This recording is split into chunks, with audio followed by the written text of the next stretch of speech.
This meeting is being recorded.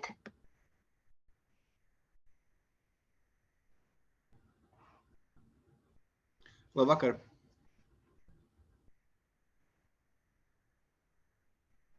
Hi, Uldis. We are starting in 1 minute. Thank you for joining. Hi, how are you? Thank you. Looking forward to.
So please, I hope the audience is ready and the online audience is ready too.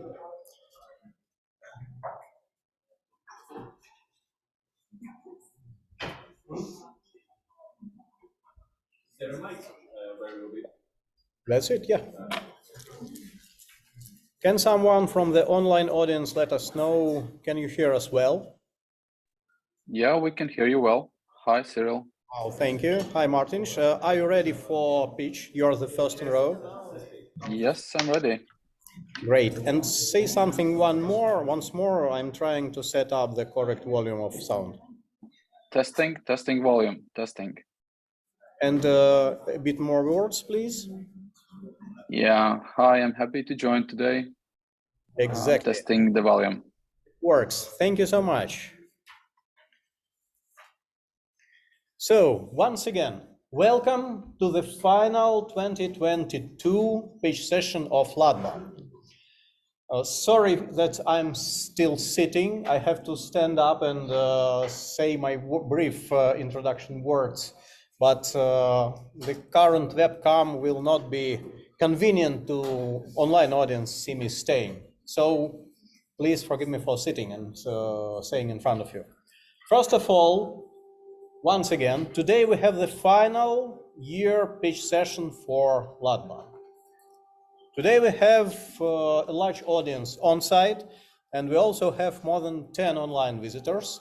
You know that hybrid events are not so easy to manage, so please forgive us any technical difficulties or inconveniences. Our screen will be blinking from time to time, going black, and back to the presentation you see. Once again, some technical difficulties, but it won't interrupt us from hearing the brilliant pitch from our fellows and our valuable startup founders. And the first pitch goes to Mārtiņš from Abillio startup. Mārtiņš, the stage is yours, so please. Yes, please allow me to share my screen.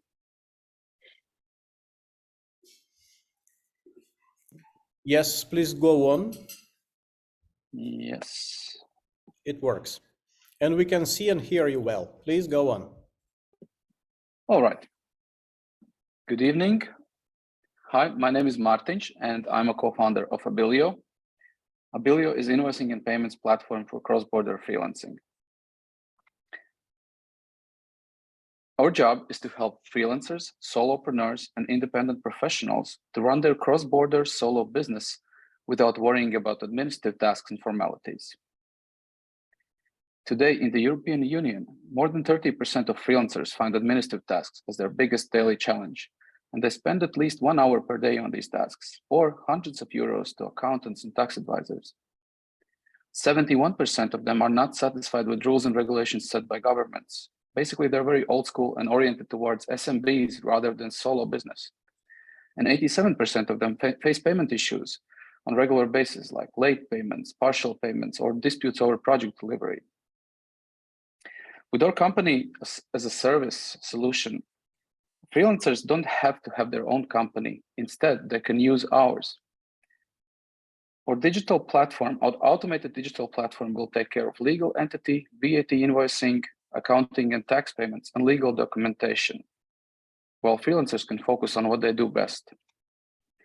2 years ago, marketing professional, full stack web developer, and certified tax consultant walked into a bar. That is how our company started. From our 60 years of combined experience in freelancing and professional experience, we knew that running solo business while keeping up with administrative tasks and compliance is very hard. And moreover, we realized that this problem is shared by 28 million freelancers in the EU, and this number will almost double in the next 3 years. Starting from January 1st, there's a new EU tax directive called DAC7, which means that all digital work platforms will be required to report freelancer revenue to local tax authorities. For freelancers, this means that no more tax avoiding. All their income will be reported. So we started our business in Latvia, bootstrapped our company in April 2021. Since then, we've been growing 21% month over month. And our business model is 3 to 5% from payouts, generating 10,000 euro monthly revenue. Our typical users and what we're targeting are highly skilled freelancers, creators, IT professionals, and independent professionals. We're also targeting businesses hiring, managing freelancers. We're ready to launch in new markets, and our next goal is to double our revenue and double the number of users by June 2023. Our vision is to become one-stop shop for solo business, providing full cycle starting from virtual company to invoicing and tax compliance for freelancers. And also we're building APIs to the giant freelancer work platforms like Upwork, 99 Designs, and Fiverr.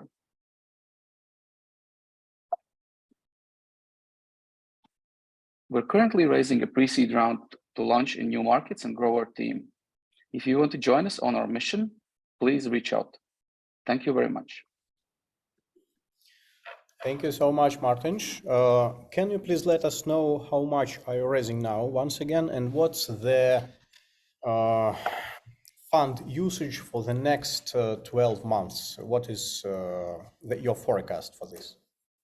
Yeah, so we're currently raising 200,000 euros. And for next 18 months, we'll be using 40% to grow our team and 30% on marketing, another 30% on development of new features and functionalities. Thank you. And what are the expected milestones you're going to achieve during these 12 months with this money? Thanks. So by June, we want to double our user number and revenue. And by December next year, we plan to have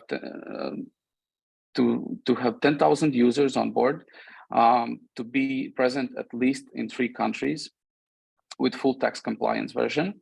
And also next month already, we're planning to launch international version, which is going to be without tax administration, but will allow freelancers to do cross-border invoicing, and will manage VAT and company as a service. And may I ask, I suppose that that's your first fundraising round and you never raised any other money before? We got accepted in Startup Wise Guys Accelerator in August this year, and we received first investment from them, 100,000 euros. Thank you so much. It's my fault. I forgot about that. Thank you once again. I want to add that I met Mārtiņš the recent time in Slush in Helsinki this November, and I have to admit that the traction of Abillio is comparatively large. The first time in LatBAN we have hearing page of Mārtiņš, it was, I suppose, in September 2021, and from now on, I see that with the raising money first from Startup Wise Guys and then from our potentials indicate, I suppose that the growth of the company will be much more interesting and significant than during the last months for Abillio. Do we have some questions from the audience, offline or online? Just raise your hand and start asking. Our online friends? Martin, could you describe the services for companies? So what could you do for legal entities? Thank you. Yeah, thank you very much. So our B2B approach is basically we're letting companies to manage freelancers who like typical users would be event agencies, IT recruitment companies, or any company who would hire independent contractor. So freelancer management system means that they can invite those freelancers to their dashboard and create invoices on behalf of them and then reconcile the payments. Thank you, Martin. And we have one more question from Uldis Cerps. Please, Uldi. Thank you, Kirill. Thank you for a good presentation, Martin. My question is very simple, and it comes from the experience of my oldest son, who is a creative artist and would be the type of ideal customer for your products. So the question relates to the collective liability. So what happens if you, let's say, mess up tax payments for one of the 5,000 users? Does it affect the rights and the economy of the other users? Thank you. Thank you. It's a great question. So or product service agreement that freelancers sign upon registration on our platform means that their liability is only €1, which is their membership fee. And that's where their liability stops. We as the founders have insured our liability. And as regards to taxes, my co-founder, Matthias, he's 25 years as a certified tax consultant. So we will make sure we don't mess up with taxes. But as regards to freelancers, their liability is limited. Thank you so much, Martin. Your pitch was really brilliant. Unfortunately, our time is up, but we will be able to ask more questions to all our pitching startups today during this session via our CRM dealing platform, where all the pitching startups and their pitch decks and all the details are available. So after the session, I will provide once again all of us with direct links, and we can start talking directly with the founders if we are interested in something about their projects. Our next speaker is Anton Selikhov, CopyMonkey startup. They are doing an incredible thing. You know that currently all ways of generation texts are the modern trend, but the CopyMonkey started to follow this trend more than 2 years ago, and they were the first, probably the first in the world commercial adopters of GPT, former GPT-2 and currently GPT-3 platform. So, Anton, the stage is yours. You're welcome. Thank you very much, Cyril. Yeah, hi everyone. My name is Anton. I'm CEO and founder at CopyMonkey, and CopyMonkey is an AI for e-commerce content generation. So let me introduce my friend Johnny. Johnny wants to quit his boring 9-to-5 office job, and that's why he started an e-commerce business. So now he is selling products on marketplace. And Johnny is not alone. This year, the 4 biggest marketplaces will generate $2.5 trillion in sales. And in the upcoming years, this number will increase to $4.3 trillion. But here's the problem. Each and every product listing on marketplace should be optimized. The bad product listing looks like this. And for example, Amazon hides ineffective listings. And that's why we created CopyMonkey, AI for e-commerce content generation. With CopyMonkey, you can generate optimized listing within 30 seconds instead of 3 days. And good listing that was generated with CopyMonkey looks like this. We have more than 5,000 registered users, and we are product number 2 on Product Hunt. So since our launch, we launched our solution for Amazon Marketplace 6 months ago, and now we have more than $1,000 in monthly recurrent revenue and more than 5,000 registered users. We already launched for Amazon marketplaces in US, Canada, and the UK, and we're planning to launch to the top 10 world marketplaces next year. We have two pricing plans for SMB businesses, $49 per month and $99 per month. This target audience use our service as a self-service, but we're planning to go up market next year. We acquire our customers through 3 different channels. First is Google Ads, also influencer marketing, and partnership with e-commerce, other e-commerce tools. And we have a very healthy customer acquisition cost ratio. I'm a technical founder with a computer science degree and 2 AI startups in my portfolio. And my co-founder, Kate, she's a professional customer experience manager, so she's responsible for customer happiness. We also have a founding engineer in machine learning, Max, who is PhD in machine learning, and he's leading our ML team. So as Kirill mentioned, we started in 2021. We raised our angel round, then we developed the Shopify app, enterprise platform, and then in April, we switched to Amazon Marketplace. And we are planning to hit 60K in monthly recurrent revenue next year. So when we're talking about solution landscape, I was mentioning, like 2 weeks ago, I was mentioning all of these companies, Copy.ai, Jarvis, some tools for keyword research, but this all will go obsolete in the nearest future, because 2 weeks ago, we saw what ChatGPT can do, and we think that it will be much more in upcoming days, and we won't need any of those products that's on this slide. But what we will really need, we will need the one-stop shop for X content generation. For example, for e-commerce, that's what CopyMonkey do. So we already generate text copy. You can generate product description, bullet listing. Also, we will add like marketing strategy ideas for your content, but also you need images. And that's what we developed the proof of concept for image generation. And as you can see, we now have the AI photographer. So you can generate images for any of your products and you don't need to hire a human. So, and to build the commercial version of all-in-one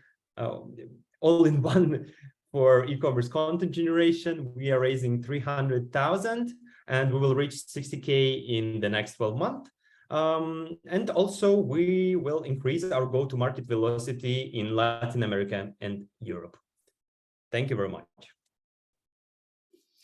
Thank you so much, Anton. I may add that with the current round, I suppose that CopyMonkey will go to the very interesting business because the traction on the Shopify platform was quite good, and the Amazon sellers market is much more good market for such kind of solutions. Anton, can you please let us know what's the difference between Amazon sellers market and how it is more robust than Shopify sellers? Sure. So the Shopify merchants, they are willing to pay. They don't want to pay for your solution because they have Shopify App Store, and on Shopify App Store, the average subscription price for the app is like $10 to $15 per month. But in marketplace world, not only Amazon, the merchants, they used to pay more for the solutions. For example, they pay for the keyword research on Helium $99 per month, and they have the SaaS for almost everything: logistics, supplement, taxes, everything. And so we are just like one more SaaS solution. So they are paying much better than Shopify merchants. Thank you so much. Do we have some questions from our on-site audience? Yes, please.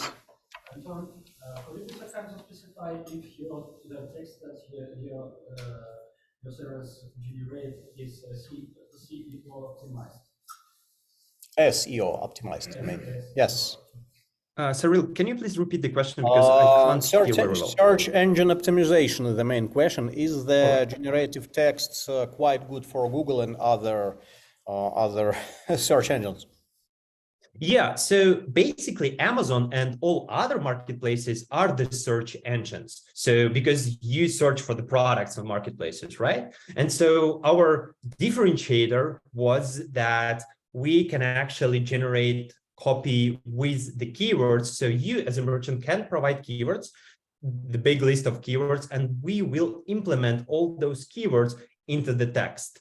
And much more, we can do the keyword research for you. So if you don't even have keywords, we can generate the SEO optimized copy for you. Thank you so much, ladies and gentlemen. Any more questions from our local audience? Do our online attendees have some questions to Anton Selikov? Please raise your hands. Uldis, you're welcome.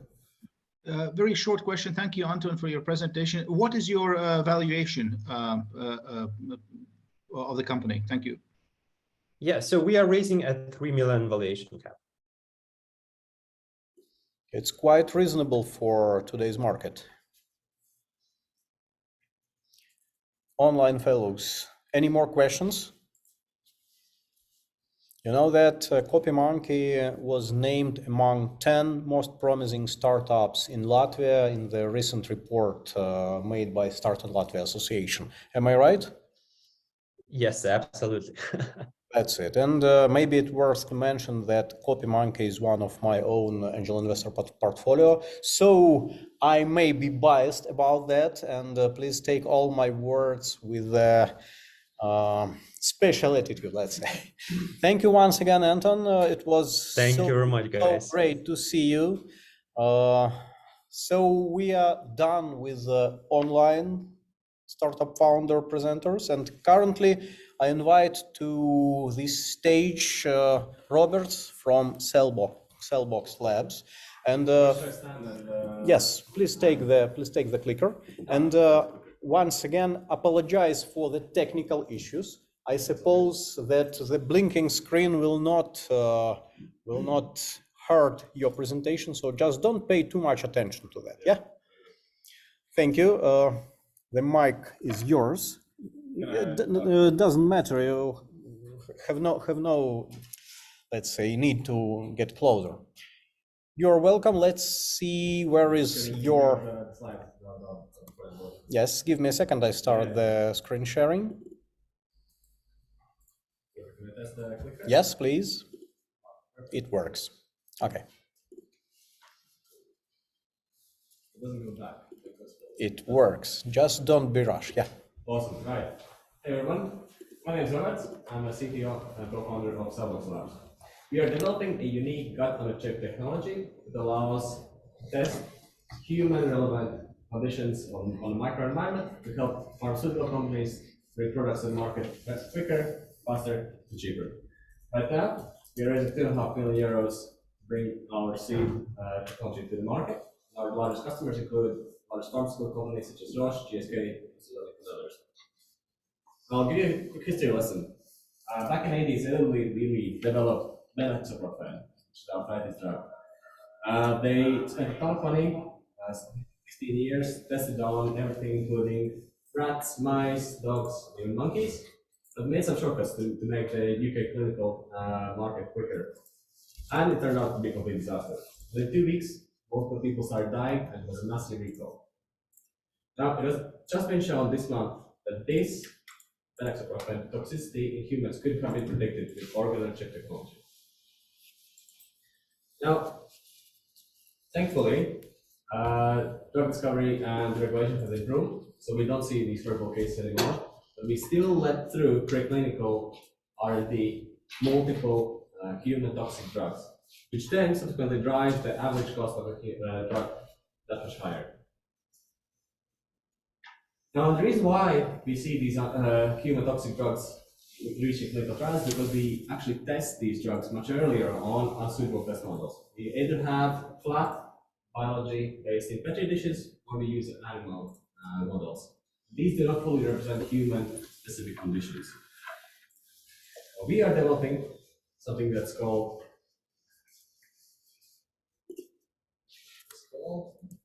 organ-on-a-chip, which is a miniature human organ replica outside our body. We're combining human cells in microchannels.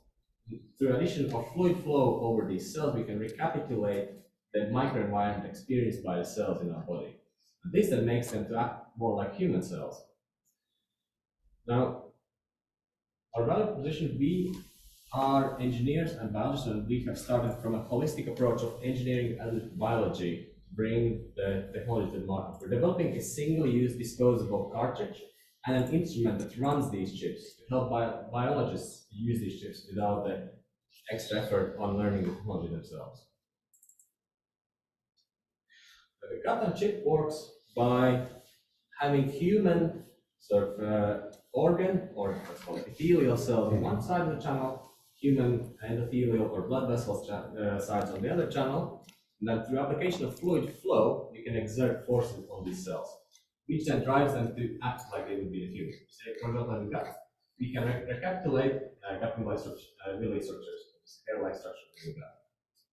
Now, this, in turn, has allowed us to show or recapitulate leaky gut problem. This is when your gut allows toxins from your gut into the bloodstream, which is a likely cause of allergic reactions and is also the cause of IBD. And now we have recapitulated this with our technology, which we can't publish just yet, so it's confidential data. Okay, now it has been shown in landmark paper that this human toxicity used organ-on-chip technology, and we can predict as many as nearly 90% of human toxic compounds within this technology. And that splits up in different markets, and we are addressing the gut-on-a-chip market due to our biological expertise. But this technology could technically save up to 21 billion euros annually for small drug molecule market through increased productivity. Because we're flagging human toxic compounds earlier, and we don't proceed them that much further. We are focused on bringing the value to the organ-on-chip technology. We are the company that makes these chips more as accurate as we can in human, or as human relevant as we can. We're not focused on high throughput because that's from our customer interviews conducted. That's not the key thing. Our business model is razor and blade. We have an instrument deployment-based sales module, and a single instrument can generate up to 200,000 euro pull-through annually through the sales of 80 chips per year. You can move organs per chip. This compares quite well to the competition. We also plan to do CRO services. That's predominantly as a customer onboarding solution. We have spoken to the largest pharmaceutical companies in the world, and pretty much we have got the invitations to present our data from all of them. We have first sales of this chip technologies to a CRO, which might or might not be working with a Swedish company that's over there. Our beachhead market might be nutrition companies that are developing either prebiotics or any food supplements, because they don't have any place where to test human microbiome related products right now. Our team includes 3 technical co-founders. We have not raised any dilutive funding just yet. We covered all the technical skills necessary to bring this technology to the market. We are not hiring business development. Up until now, we have been utilizing public funding. We have raised 1.5 million euros through public ERDF funding. We have developed chip technology with commercial cell lines, an open rig instrument. And right now, we are raising 2.5 million euros to show a pharma-validated gut-on-chip device, bring our instrument to the point where we can ship it to the customers and grow the team. I think what I want to leave you with is, so we're targeting right now just the gut, but the future is in aiding or eventual replacement of animal trials. So by combining chips together, you could potentially one day generate what would be human on a chip outside of it. The FDA just recently has announced that they will be utilizing this technology, specifically organ chips, as their part of their modernization act to reduce the animals. Yeah, get in touch if you're interested in talking more about this. I'll be passing around for the slide. Thank you so much. You know that deep tech projects are not so often in our LatBAN pitch sessions, but it's quite good that here in Latvia we have at least some. Is it possible to describe what is the aim of this current seed round? What are you going to achieve with this money? And what may be the commercial future of the whole business of yours? In terms of the seed round, to be able to sell to pharmaceutical companies, there's a set of experiments that they'd like to see results for. So we can go on to applied suppliers list. And to do these experiments, it's time consuming and it's just sheer expensive, biology expensive. So we will use a large portion of this to the validation experiments for pharma companies. Secondly, we have an open rig, so multi-part instrument. What we want to do is we want to make a shippable, so integrated version. So works like, not exactly looks like prototype. That will allow us to ship these units to early customers. And to do that, we need people. So we will be hiring more people, which again will be the money will be utilized for. You can see the breakdown more accurately there. In terms of the future, if you look far into the future, you're looking 15, 20 years, personalized medicine is that future. So right now you go to the doctor, you get prescribed some drugs, you use them for a bit, and then eventually you come back with either the symptoms and then you try something else, or you get well. So you could utilize this technology for testing purposes, but our initial market is in the within the pharma discovery. So the pharmaceutical companies already are willing to act as early adopters for this technology. They've explicitly stated this. So we've conducted nearly 40 hours of customer interviews with these guys and more. And they have specifically said they're willing to utilize this at R&D stage. So we could because you don't need any regulations at that point, and it allows to eliminate human toxic compounds much earlier, so which will be downstream more expensive to eliminate them in clinical trials. Incredible. Thank you so much. I don't think that we will have more questions from the audience. Dmitry Lysenkov, you're welcome. Thank you. Thank you very much. It seems like you have very serious science behind your device, right? So it's a on-chip job because we're utilizing chip technologies to make this, but per se it's microphysiological systems. Have you published any research in any scientific methods? That's a very good question. So for the last 3 years, we've been working on this without publishing to be able to apply for patent application, which we submitted last year, and this year we submitted PCT application. Where? In the US? We will be applying for US, Japan, India as the main manufacturer for drugs, for more places. And so right now we're preparing publication for John Small, where we'll show that we can take actual human microbiome and work on the chip, which that extent has not been done before. So we have specialized in that, and our chip technology allows us to replicate basically human gut to the point where we can use microbiome. Have you submitted for review your? So we're waiting sequencing data on sort of extracellular vesicles, which are this communication mechanism. So that's likely to happen. Some others in that, so likely to happen early next year or January. Which mechanism is that? Small, with factor 15. So that's nature communications. That's not the same part. All right, thank you. And we have at least 30 seconds for one question from the online audience, if we have some. No, we're only there. You didn't realize. Once again, I understand that it is extremely hard to ask questions to deep tech project where you understand almost nothing. Yeah. No questions from online fellows? Unfortunately, the time is up. We have, we have 5 projects more to hear and to ask their questions. Robert, thank you so much for presenting. Our next speaker is Max Kondratievs from Twisto. Max, the stage is yours. The clicker. When clicking, please no rush. have some patience to these techniques. Yeah. It works, yeah. But the direction should be this way, not to the TV set. Yeah. Once again, Twisto, Max Kondratievs, you are welcome, please. Hi everyone, my name is Max. I'm a founder of Twisto, and Twisto is a Latvian product. It's a SaaS product for marketers to create and launch promotion games on any website and grow email lists and sales. Yeah.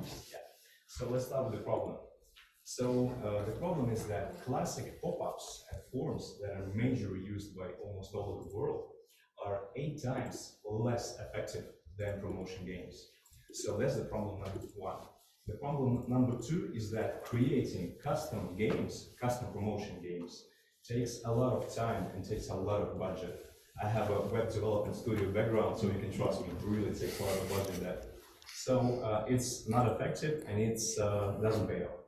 And if we're talking about the actual competition on the market, then there are 2 ways. The plugins are for specific platforms, but SaaS products are focusing on enterprise and have hidden pricing. So we've came up with a solution, so focus on promotion games that are 8 times more effective than pop-ups.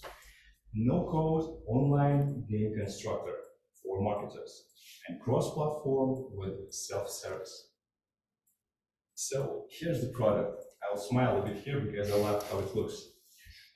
Actually, it's a website extension, or you can call it widget. So it basically implements on any website or e-commerce platform or shop. So it just collects data of a user. You just input your email or maybe some other data. In exchange, you get a gift or promo code. So this is how it works. And the marketers get the valuable leads and potential sales with promo codes.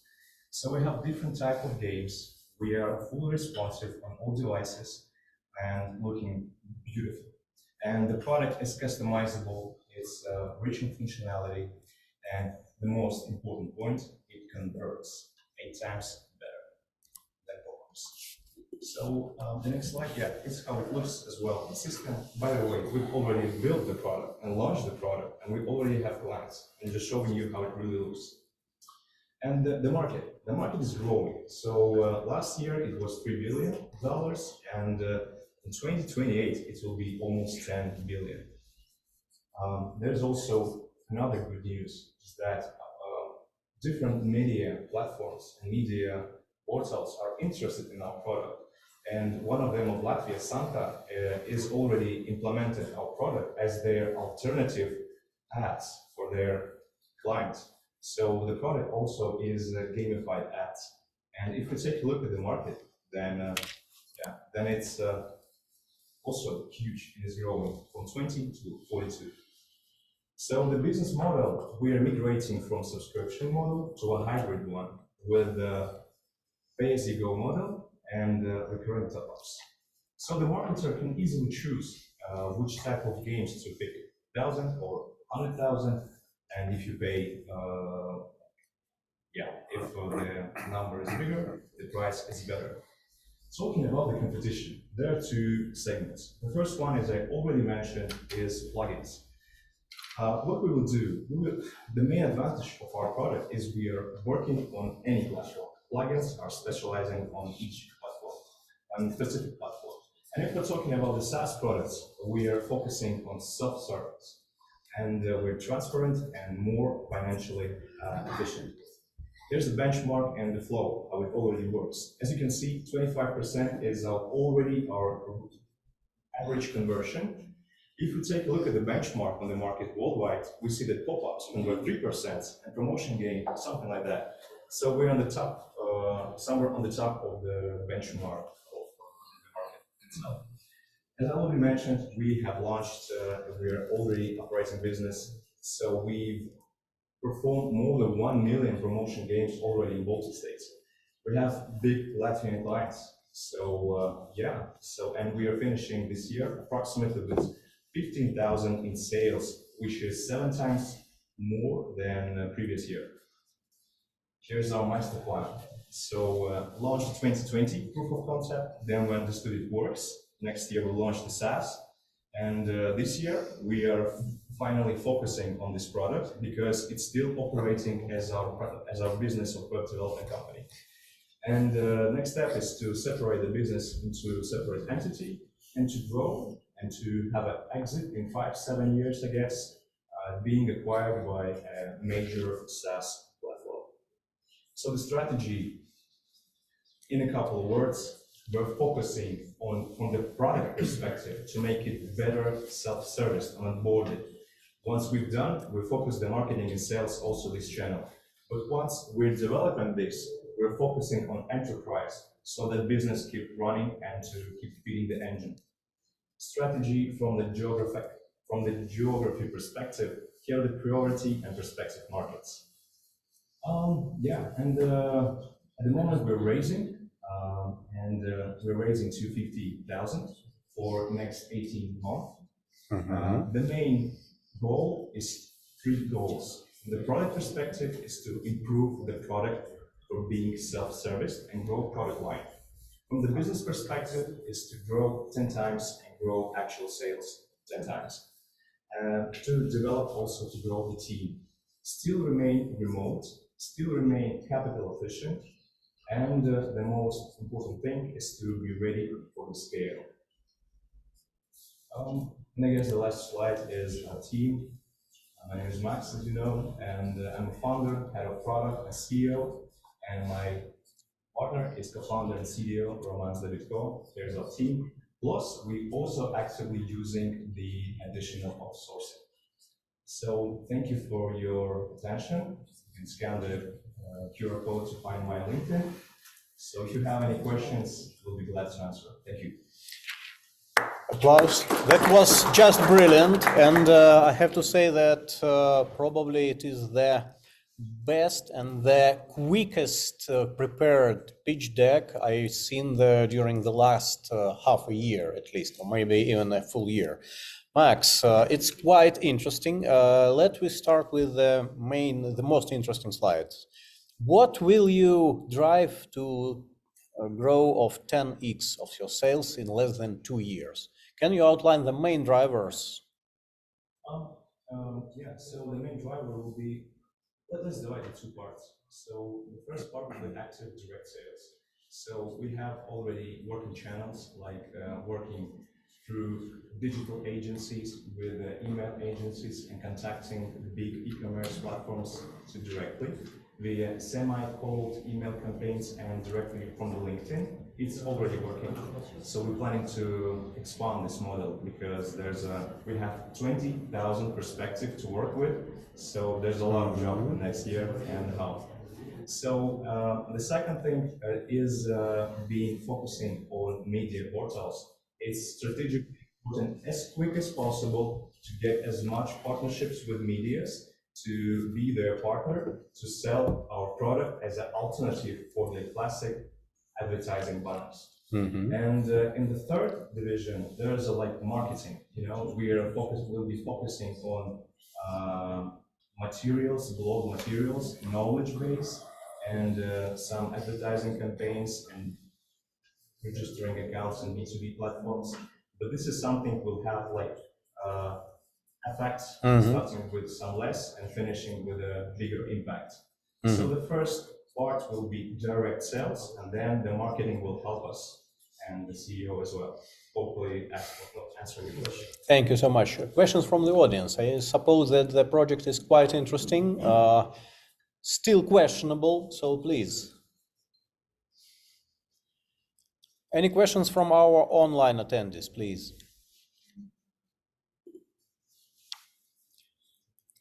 Nothing. It means 2 possible scenarios. Everything is quite clear, or maybe everything is completely unclear for the prospective investors. Yes. I suppose that we have to continue our discussions with you after our pitch session, and I encourage all our visitors to reach out to Max and to try to understand what are the actual drivers for his business. And I think that this investment opportunity worth it to consider. Thank you so much. Our next speaker is Ainars from Overlay. Overlay. Thank you so much. Please take the clicker. Give me a second to switch to the presentation of Overlay. Ainars, you are welcome. We can see and the online audience can hear you well. Please go on. So hi everyone, hi online audience. I hope this clicker will work. So my name is Ainars and I'm a co-founder of Overlay. And Overlay is an augmented reality platform that allows anyone to create AR experiences without any outsourcing. But we are not the first augmented reality platform in this field. So if you take a closer look, you will quite quickly realize that all of them are trying to be the Photoshop of augmented reality. So what I mean with that is that technically you can do a lot of things. There's a lot of features you can use, but if you want to have, but still the content is the biggest issue. And yes, so the content is the biggest issue for the clients. Actually, we have found out that more than half of the clients give up on augmented reality when they're faced with the cost and complexity of augmented reality content creation. So this is why our focus is on this feature. So let's say that you want to create an AR experience. You quite quickly run into three main questions you get to. So first one, where to get the content? Because usually the most content used there is a 3D content. You may go to the stocks, but actually in stocks only 20% of the content is usable for augmented reality. So in the end you have like 80% of chance of failure when you get the content there. Or you already have a content that you need to adjust to augmented reality. Then you will have to look for some outsourcing that's going to be really expensive to do it. Or how do you create the content? So basically in this platform, we are kind of approaching all these questions. So we are building a platform which is a content-first platform. And our goal is that once you come to our platform and you want to use augmented reality, so you can do here everything without any outsourcing. And there are many tools that we are building within our platform.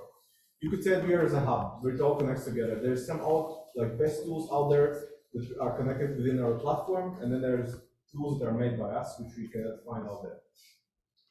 So so if you look at the market, we are operating in AR ad revenue market, which is quite big, but our serviceable available market is AR media and content creation tools, which is 911 million this year. But what is the most important metric here is that compound annual growth rate is around 65%. So the market is growing really, really quickly. We offer a subscription-based business model where customers choose how much they pay depending on how many experiences they create. So let's say they choose a business plan. On average, clients choose around 3 to 4 experiences, so they pay around 80 to 100 euros per month. So since the launch of MVP, we have gathered more than 15,000 registered users. We have reached 4,800 euros MRR, and since January, we're growing on average around 15% month-on-month basis.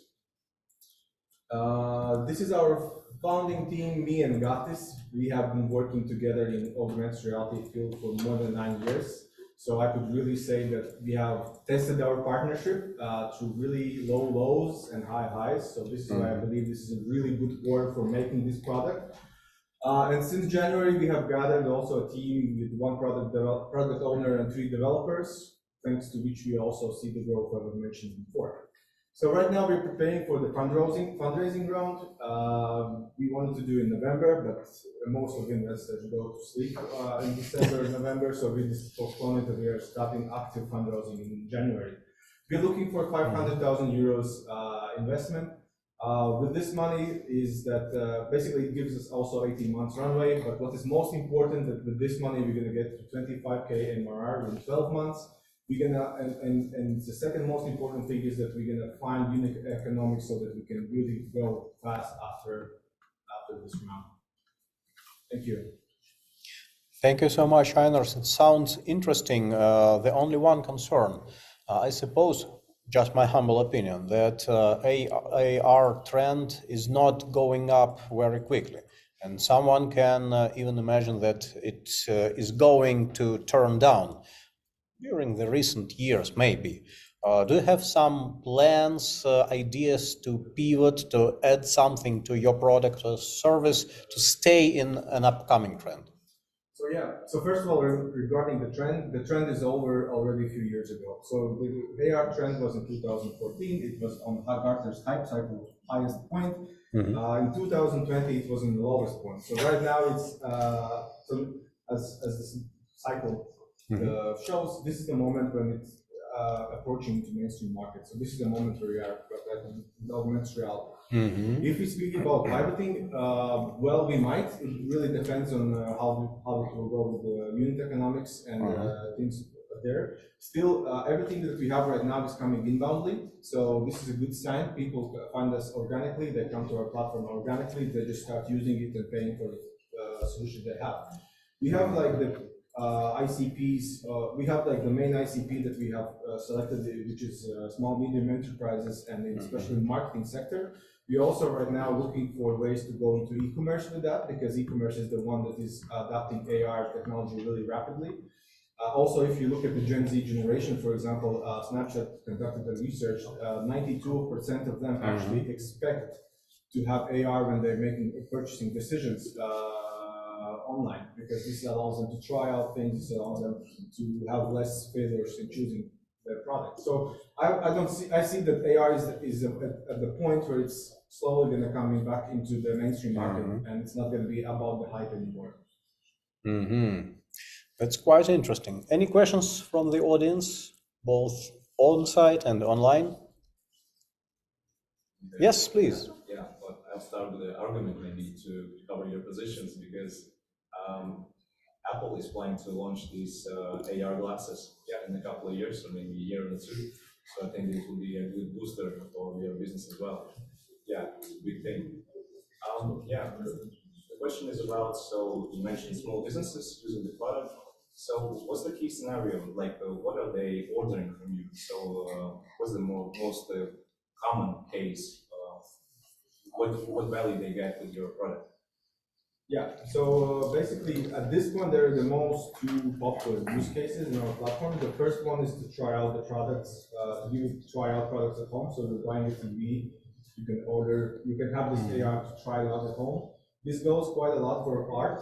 A lot of artists come to our platform to sell so that they can offer clients to try their art at home before that. So this is the first one. The second one is people are using it as added value to their products. So there are customers who are creating some merchandise and things like that, which they add augmented reality so that they can sell it at higher prices and get new attention.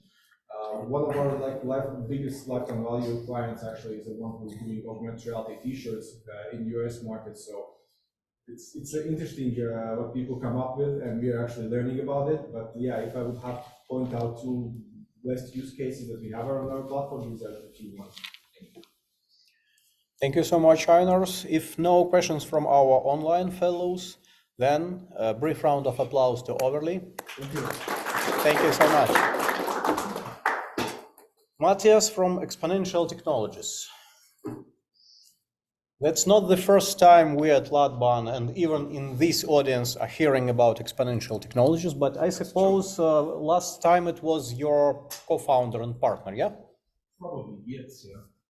Please give me a second to switch to your presentation. I suppose it is yours, yeah? It is ours, yes. Great. So the stage is yours. You're welcome. Yeah, my name is Matthias Kaiser. I'm co-founder and CEO of Exponential Technologies, and I will tell you today how we solve a $2 trillion problem by democratizing machine learning. So industrial manufacturing companies spend roughly 25% of their sales on developing high-quality products, manufacturing high-quality products, and making sure that the manufacturing process also in the future produces high-quality products. So that means manufacturing companies worldwide spend roughly $2 trillion each year on cost of quality. It's also no secret that, I hope it will start now. here we are, that data is one of the most important commodities in today's industrial manufacturing market. And data is also actually the solution to the cost of quality problem.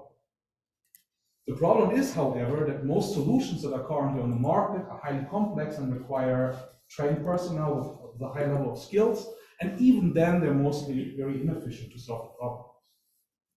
This is the reason why we developed XTSAM, the machine learning and data science platform for everyone.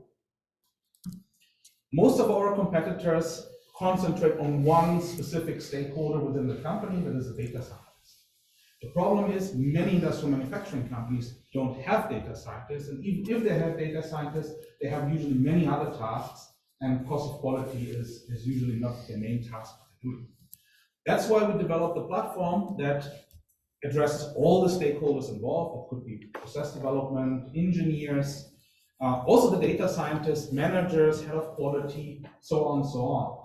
That means the platform has to be accessible for all of these stakeholders at the level of expertise in data science that they have. The applications of our platform is, first of all, the development and optimization of products and processes. Second of all, root cause analysis. That means in case something goes wrong in your production process, figuring out why it went wrong and how to fix it. The development and optimization of new materials for future products, and most importantly, development of digital process twins, basically digital representations of the production process to optimize it. These are just three of our many case studies. The first one is our first US-based customer. There we reduce R&D time from 6 weeks to 16 hours. The second one is a German machine manufacturer that we increased production speed of their machines by 35%. And the last one is an Italian industrial coatings company. This was interesting. It was a supply chain disruption. They basically are one of the components of their industrial coatings. They're unavailable, so they wanted to replace it. The problem was other chemicals led to a lower scratch resistance of the coating, is the main quality factor. We actually managed to help them with our platform to increase with a new chemical the scratch resistance, to double it actually, and reduce the cost of the product by 5%. Our business model currently is mainly software as a service or platform-based. However, we do also on-premise in case it's necessary, but our main focus over the next years will be actually integration and white labeling. And we have also an ongoing project, well, hopefully, with a large European life science company. They're basically building different machines for life science sector, and we will actually integrate our solution with their products, and we are in the process already, and they will start sell our products starting from next year. We currently do roughly 4K MRR and have made this year around 60,000 euros. This is the founder team. Paul Zivkins is our CTO and has also developed some of the algorithms that we're using. He's the inventor of the algorithms. I have a background in quantum physics, but doing sales and business development for the last 13 or so years. Geertz was actually managing the ICT deep tech portfolio for LIAA. And Mark's technically a co-founder, but very important because he's head of product. We're currently raising 300,000 euros, of which we have already 275,000 euros committed, also by our former investor APX, a German-based acceleration program. It will be on convertible note with a 3 million pre-money evaluation, but we can discuss the details. We want to close it actually in January, so if you're interested, be fast. We will deliver we want to go from our 4K MRR to 20K MRR in Q1 of 2024 using that money, and we will actually use it mainly for product development. We're high on graphical user interface and user experience. That will be a major thing. We have to hire front-end developers, and then of course also increase our sales team and also improve our market. That's it. Thanks. If you have any questions, please feel free. So you are only one step away from closing this current round with, let's say, We're 20. One investor away from it. Not more than 25K left in the allocation, yeah? So it seems like an opportunity we couldn't miss. I encourage all the attending investors to talk to Matthias and to understand how to get on board more quick and more robust, because Frankly speaking, I'm still cannot catch the idea. What's your approach for scaling? Because currently it seems like your software is more tailor-made for specific businesses. And when you say that you are actually a SaaS company, it looks much more than your more on-premise software for your current customers. Yeah, maybe to comment on this. So we are SaaS. So we had so far one single product for all of our customers, which we onboard and they use it. However, what we recognized is that many of our customers want to attach our program. Of course, it's data science, so data has to come from somewhere. Maybe we want to interact also with some machinery. So we anyways do connections to that. So we realized that if we would do this for each single customer, we would likely end up doing a lot of these integration projects. So that's why we go the integration in machine and software manufacturers route, because that means we do once integration with them, and then it's even better because we don't have to sell them the product. They actually sell our product for us. That's in the case of that life science company. They will actually use it. They do 3 billion in turnover each year. So they have a gigantic sales team, which we can actually tap into, which also led in us reducing actually for the ground. Actually, we wanted to hire more salespeople. So we were actually now planning to reduce a little bit of sales and increase on product.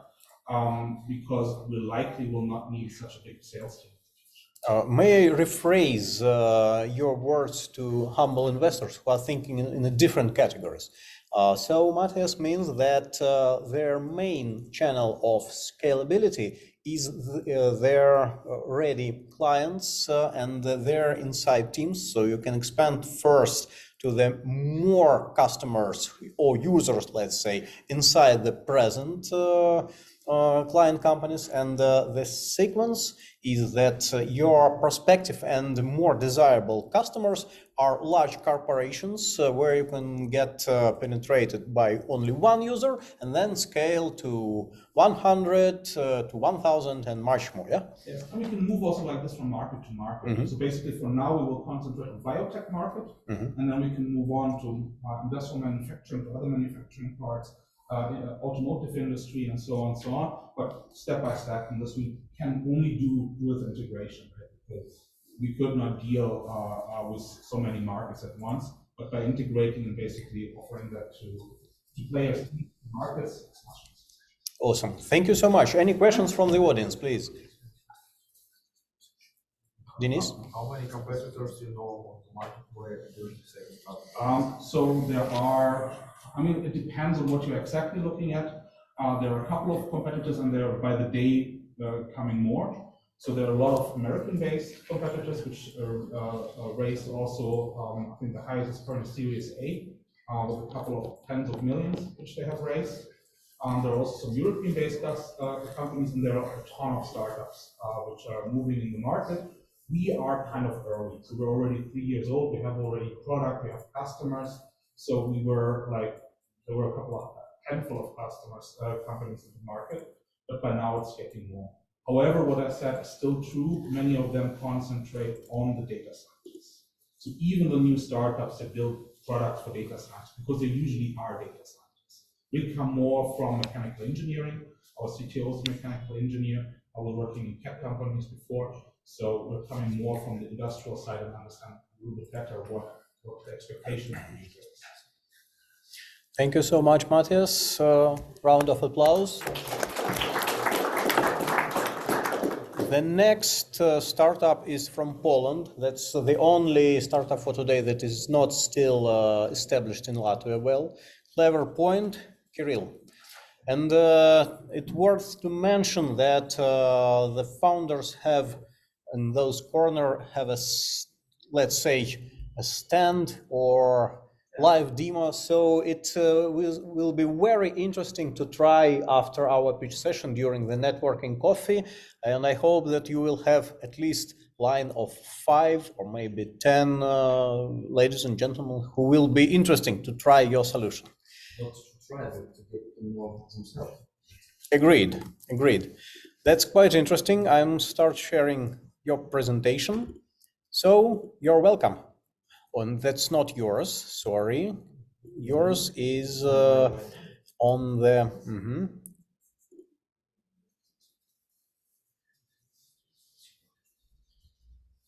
Hi everybody, my name is Kieran. I'm senior and co-founder at Cellbox Labs.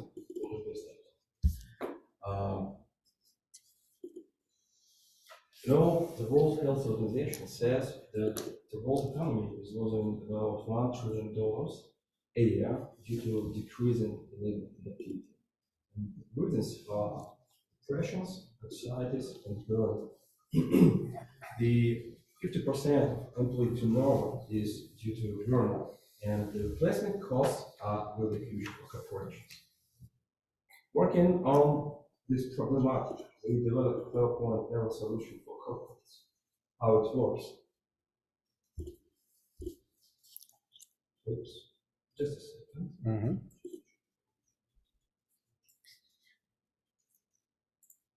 How it works. It should be video or video, yeah. Let's probably explain. Okay. So, could you just please please help me to locate this is okay. So our technology built into virtual reality helmet records the electrical activity of the brain, the activity of the cardiovascular system, and autonomic nervous system. In virtual reality, we cognitively load the user and record his physiological response.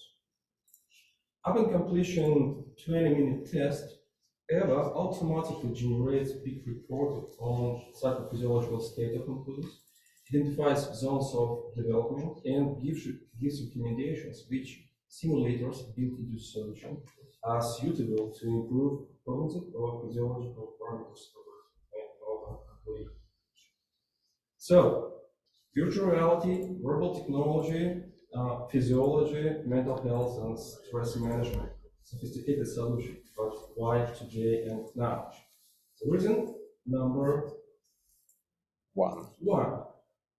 The Europe AR market was estimated at 7 billion in 2021, and this growth is expected to continue.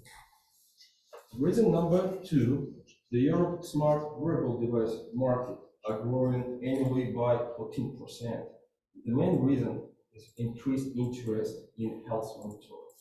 Moreover, right now, more than 1,000 researchers appeared on measurement of physiology in virtual reality. The reason number three, that Europe accounts about 35% in global corporate stress management market. And by 2028, this is estimated growth by 8% in Europe. Moreover, global HR trends related to stress management are rapidly growing, like mindfulness, well-being, mental health, and so on and so forth. So our strongest advantages are that CloudPoint is the first VR technology combines cardio and brain activity. And EVA provides more effective ways for mental health support based on reliable physiological data. Based on statistics, 49% of VR AR market in Europe falls to corporate segment. And these companies will help us reduce the sales cost. Here, 3-5 implementation in this or that sector will be enough to be accepted by other players in these sectors. Just a second. Our business model is subscription-based, and here 50% per employee per month is not so far from our traditional wellness platforms. And if you take into account the additional cost, our offer is significantly lower. We already earn money. We have paying customers. More and more companies want to become our partners. And the Bridge Accelerator was the first who believed in us.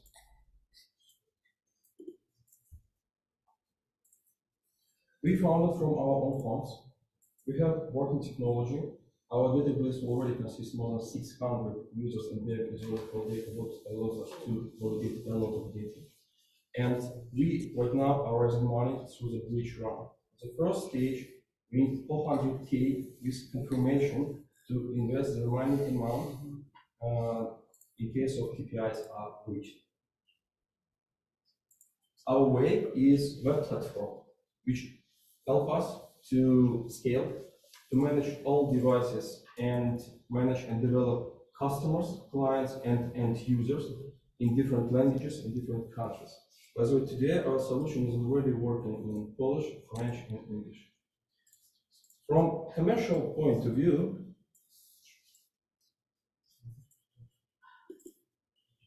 during the first year, we want to get confirmation of performance of subscription model and improve and increase the relationships and sales with our partners and newcomers. Our team is professional. Founders have good experience in businesses, and they have working businesses, what allows us to support our project point. The core team is well balanced from design engineering, neurophysiology to product management and business development. As you mentioned, yes, we are from Poland, and we are here because we are considering Latvia as a place for our future R&D center. And yes, we bring our solution here. If you have 20 minutes, please join, and you will get to know yourself, and you expand your boundaries, not only about virtual reality, but about physiology and abilities. Awesome. I kindly ask the audience not to get to the demo stand right now and wait until the pitch session ends. But Kirill, you can also make any kind of line from the audience who is willing to check your solution, but only 10 minutes later. Questions, please, because you know that it's quite incredible and it really worth to try. So let's start with our questions.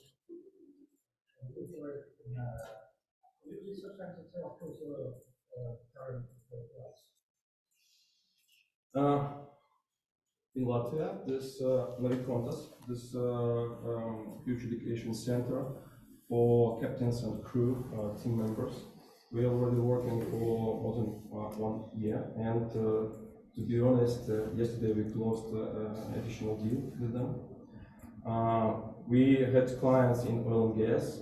Right now, during this December, we supplied our solution to Helsinki University, to Azerbaijan Psychological Center, and to Turkey. And we also have some clinics in UK who are also interested in using right now our technology.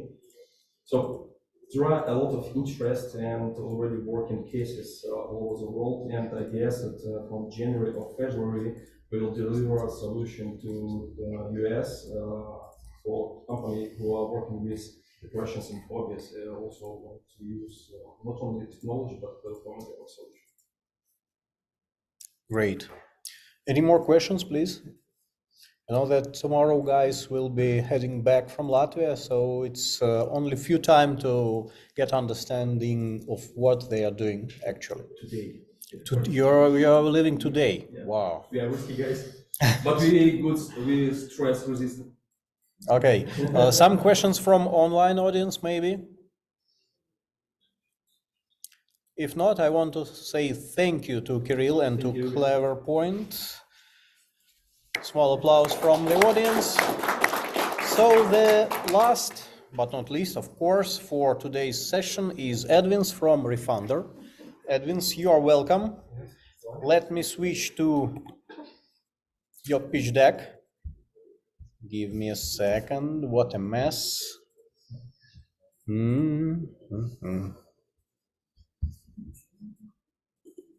This one.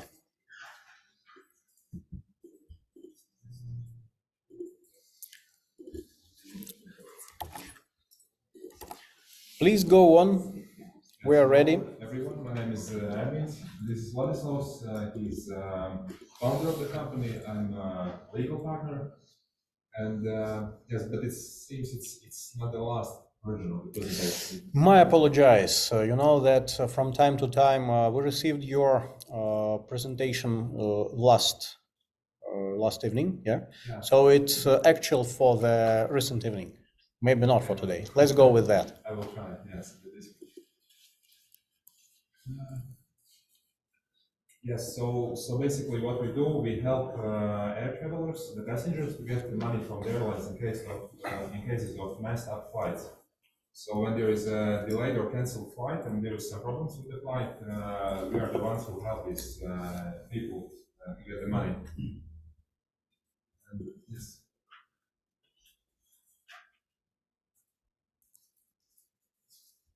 So the problem and also the opportunity is that every single day there are about 35,000 people in Europe which face problems with the traffic flights.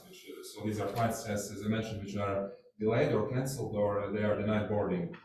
And there is a EC regulation, European Commission regulation, which is basically a law, and every single of these passengers is entitled to receive financial compensation for the loss of time.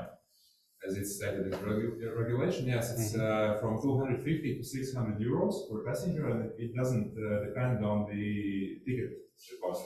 So it depends on the flight distance. And taking into account the volume of flights to and from Europe every day, so the market is growing by about 15 million euros every day. So this is the money that can be claimed every single day. So the question is how to reach these people. And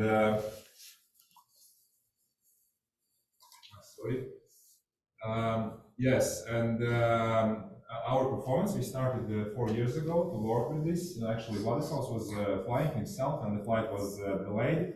And he was calling one of his friends who is a lawyer also, and he said that yes, you can receive a compensation, you just need to claim it. And the airlines actually have to inform also passengers that they can receive this compensation, but they are, of course, not doing it because it's very expensive for them.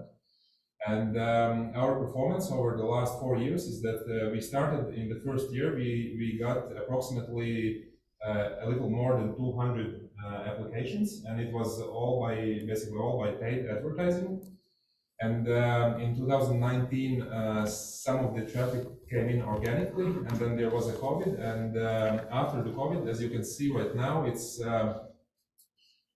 this year, the value of all claims that we received are worth approximately 4 million euros.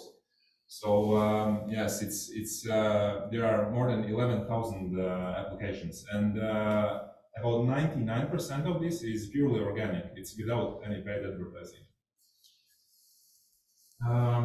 Yes, and this opportunity, basically how we can say, yes, this law or EC regulation is enforced since year 2004. We got to know this in 2018, yes, and then we started to act on this, and right now, taking into account the website traffic, we are in top 5 among all the companies who are working with these compensation claims. Our team, yes, we started at the beginning, there were only 3 people, and then we grew up to 21 people, and about a third of the team, we are sales agents. Actually, these were people who were going to the main airports, to Amsterdam, to Barcelona, to Rome, and they were living near the airport, and they were going to the airport every single day and getting the clients, because Vladislav has a very good experience in direct sales and door-to-door sales and so on. And he was training these teams and going to get the cases for us. And yes, and yes, basically this is more or less it. But one important thing that I wanted to mention is that we are looking for investment approximately 150 to 350,000 euros. This is the first actual investment round outside of the owners of the company, because over this time frame there was like personal owner investment about 250,000 euros to create the web platform and so on. Yes, and what we are looking for to use this finance, the first thing and most important is related to court actions. So currently our portfolio is about a bit more than 6 million euros that we have, and we also need to go to court with most of these airlines to make them pay. Some of them we are already have established relationships, how to say, but some of them still we need to go to court. Yes, and among our recent court cases, in all the court cases we won. These were with Iberia, Saudi Arabian Airlines, also Air Baltic here in Latvia, Ryanair, Smartlinks. Yes, these were the successful cases that we had. And in practice, when you apply to company for this compensation, they have to prove that there were extraordinary circumstances. Because if there were no extraordinary circumstances, they have to pay. This is the regulation. And only by documented evidence of these extraordinary circumstances or force majeure, they are released from this obligation to pay. So this is why from all the cases that we run against the airlines, there is an entitlement to compensation. Maybe they hesitate to pay, but still there is entitlement. And in practice, it's about 1 to 5% of the cases only when they can prove extraordinary circumstances. So yes, and yeah, so that's it. Sounds extremely interesting. May I get back to your traction slide? It's quite understandable why in 2022 your traction goes up significantly, let's say 10 times more than in 2021. But let's say, what are the main drivers of your scalability, and what's your go-to-market plan? How are you going to grow once again 10 times more? So there are two main drivers. The first one is these are niche websites. This is something that we discovered when the COVID came, and because we wanted more organic traffic, and we decided that maybe we should make other websites which are related to certain airports or certain airlines, and describe the compensation collection process from this particular airline, let's say, like British Airways compensation claims, for example. Or KLM compensation claims. And then in this website, we describe all the process of getting compensation from these airlines and when you can get and so on. And then we published these websites. We actually created only four of them to test it, but the traffic within first 6 months was really, really good. And people started to read, and of course there was our form and links and referrals to our website, and they came to our main website. And this worked really well, and right now we also have an active project with the LIAA, and we are planning within the end of next year actually to launch 50 more, from 30 to 100 actually websites, but average of 50 new niche websites. This is the first reason. And the second reason, these are our partnerships that we created with law firms and solicitors in UK, in the Netherlands, in Italy, in Spain. We have very good representation, and we have partnership agreements with the law firms, and we have very, very good terms and conditions of cooperation. So most of them even collect a success fee basis, on success fee basis this month, so we don't have to pay a lot upfront. But what we have to pay, of course, the court fees. Yes, and given this big volume of the claims and portfolio, we need like bigger investment in order to do that. And yes, and we started actively to work at the beginning of this year with one of well-known solicitors in the UK, and this also brought quite good results in terms of compensation collection. Okay, thank you so much. Questions from the audience, please. Dmitry? Well, I might be wrong, but it seems like you are about the number of clients. The more clients you have, physical people, the more successful you are. I could say that it's the case, actually, more or less, yes. And as a question, you said that direct sales is a very efficient way to do it, but it's not like a billion people, right? They need to get as much as possible. What kind of ways of selling products and people visualize arguments? You mean how we get these clients right now, yeah? Right. You don't have an app, right? We have a website, yes. You don't have an app? App? No. But we have a website. This is maybe one of the opportunities also, because we have quite a lot of plans in terms of improving also our website. Yes, but we have currently 5 websites which lead to our website, and the traffic is so big right now that we need money to hire more people to improve our IT system and to launch report actions. So you don't spend on marketing, you do it organic?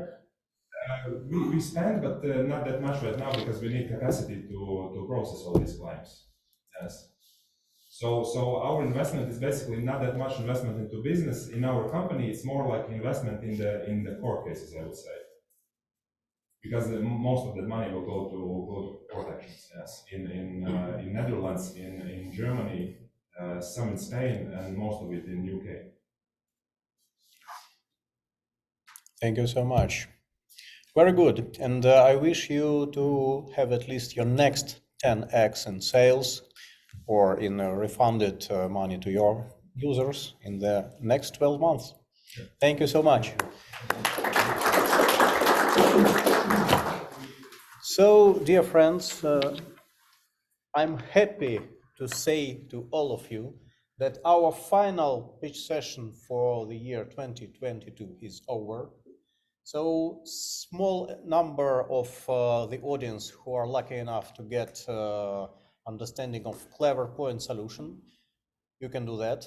Others who are not so lucky can enjoy our snacks and coffee. And for the online audience, I have to say we are up. Thank you so much for being with us, and see you next time in January. Bye-bye.